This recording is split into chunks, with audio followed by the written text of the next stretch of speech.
What's up guys, deck diary time, and we are ready to start playing with Vegeta. Gohan has been my focus, but now I'm ready to go on the Prince of All Saiyans. Now one thing I want to make sure I don't do with building this deck is not to put too much of the same stuff as my Universe 7 Gohan deck, for two reasons. For one thing, well, frankly, I don't want to disleave half the deck every time I want to play the other, and also, if I were to build Vegeta so similar to Gohan, the question would be, what is even the point of using the Vegeta leader? Really.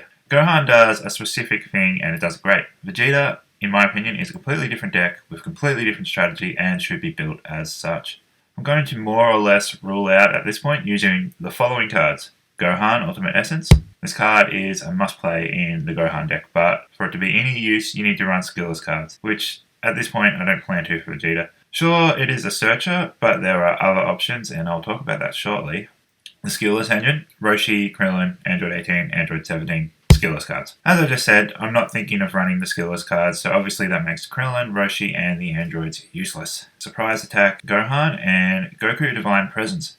These cards aren't as definite exclusions as the others. They don't require the skillless engine to work, entirely at least. Goku's effect to grab a skillless card being the exception, but for now they don't figure into my plans. I could change my mind on that if I feel they'll work, which honestly they might. They are good cards and I do like them. As for cards in my Gohan deck that I would be reusing here, Surprise Attack Vegeta, of course. Yamcha Merciless Barrage is a red staple, so that's a must. Android 17 Negate. Depending on what one-cost cards I put in the deck. This leader can awaken at 5, so Backbone of Universe 7 Goku is still a solid option as a super combo, and I haven't decided on what secret rare to include yet, but with my mono-red options being Gohanks and Frieza, and this deck being focused around 2-cost unisons, Frieza might be the better option here. And that brings me to my first thing to consider for the deck, what unisons to include. The leader awakens at 5 if there is a 2-cost unison on board, and if it's Kaba, it will give it an extra marker when it does so. Once awakened, it has the ability to give the unison double strike. The intended unison for this deck is Kaba, but the go-to for meta deck building is Piccolo Jr. I'm not ruling out on using Piccolo Jr., but I want to use Kaba, just because I like him, to be honest. But I think the deck should require 6 unisons in the build, so there's room for more. And what other options do we have? Let's have a look up on the card database on Deck Planet and see. There are a few options like Adult Gotenks, Masked Saiyan, Lord Slug. Not much that would unseat Piccolo as the best option. But one thing that inspired me a little bit was Gotenks' Earth-Shattering Might. I like Piccolo, he has a draw 1 ability, but unfortunately it's a +0. Its -5 effect is great though. To add markers onto him, you need to play cards with Union. I was already looking at some set 11 cards for this deck to work with unisons to add markers, but this gave me an idea. Could I add a Gogeta engine into this deck? I want to look into it, it might be interesting. I'll table that for the minute while we work out how much room will actually be left in the deck after we go through everything else the deck should have. Now, unlike Gohan, Vegeta doesn't have Warrior of Universe 7, so we'll most likely be sticking to a mono-red build, or if we're adding another colour, just one. However, it does have the Universe 7 trait, and as a red Vegeta, this gives the opportunity to use the cards from Expansion Pack 11, which were tragically mostly locked to a red Vegeta leader, and the leader that came with it was a rather garbage. As I mentioned, we have other options for searching other than Gohan, and this is the card I had in mind, Whis, Destruction's Conductor. It will only cost 1 because the leader is a red Vegeta, and it looks at the top 5 for a 2-cost unison or a 4 or less Universe 7. And don't worry about the second effect because we won't be using it. Beerus, Wrath of the Gods.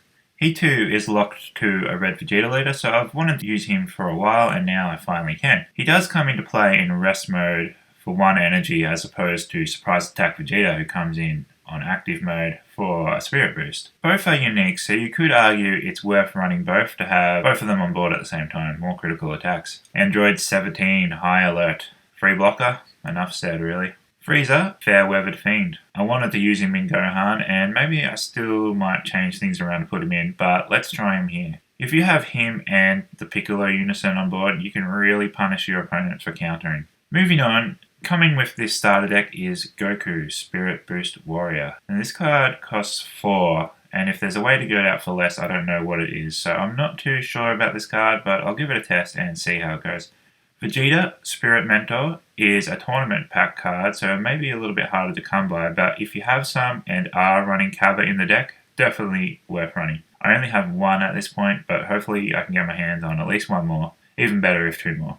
With the idea that I'll be building the deck with unisons as the main focus point, we need to make sure they're protected and have enough markers to thrive. Vegeta has the ability to Spirit Boost 1 to negate an attack when the unisons get attacked, and give that unison 6k power for the turn. But I think there's a couple of problems with that. For one, you lose a marker anyway from doing the Spirit Boost. And 2, the way unisons are ruled, when they lose a marker, any power changes revert back to normal. So all your opponent needs to do is combo over it the next time they attack, and it will go back to normal for a third attack. It kind of seems like Bandai forgot that rule when they made this leader, because it seems like the idea is that the unison will be safe from 15k attacks for the turn, but really it will only require the attacker to combo over it once. So we are probably going to want to run enough negates to protect it. And a floodgate negate like Topo, Righteous Aid, or King Vegeta's Imposing Presence can be clutch, but there are also ways to add markers to it, like the set 14 rare super combo. Then there is Bardock Strategic Mind, costs 3, puts 3 markers on the unison, and then you have a 20k attacker. And then, after attacking with Bardock, you could kill it in order to play Gogeta, the Eclipser, which will add 1 more marker. And that brings me back to the set 11 Gogeta engine. Playing Fusion of the Gods will add a marker,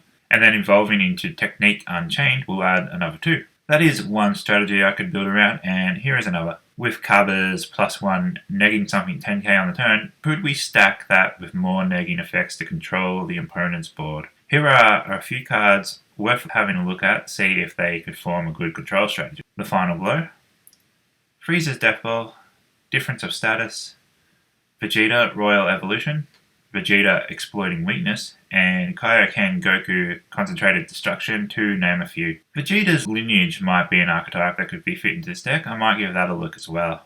I don't think that an Invoker engine would necessarily be the way to go with this deck, but you could splash some blue in order to play Tournament of Power Arena, then have some low-cost multicolors like Combination Attack and Instinctive Reprisal. Well, I think I have enough ideas here to go test a few different builds, so I'm going to go do that, and I'll come back with another video and we'll go through how those tests went soon. Alright, I'll see you then.